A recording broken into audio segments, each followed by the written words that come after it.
వచ్చేసి అనంతపురం జిల్లా గుంతకల్ మండలం కసాపురంలో ఉన్నాము. ఈ కసాపురంలో ఉన్న చరిత్ర ఏంటి, అలాగే ఇక్కడ ఈ వీడియోలో మనం మెయిన్ గా చూడవచ్చు అంటే నీళ్లలో తేలే రాళ్ళు, అలాగే స్వామివారి హస్తం, అలాగే స్వామివారి పాదాలు, ఇవన్నీ కూడా మనం ఈ వీడియోలో చూడబోతున్నాము. చాలా వీడియోలు స్కిప్ చేసి ఉంటారు, కానీ వీలైనంత వరకు అర్థం చేసుకోండి. చాలా మంచి వీడియో, ఖచ్చితంగా మిస్ కాకుండా.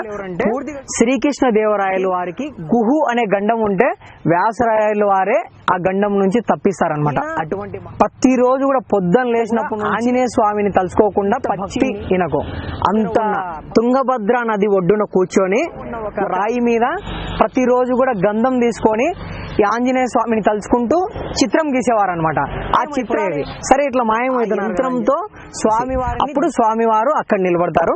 అలాగే ఈ వ్యాసరాయలు వారు 1500వ సంవత్సరంలో దాదాపు 730 ఆ చిప్పగిరిలో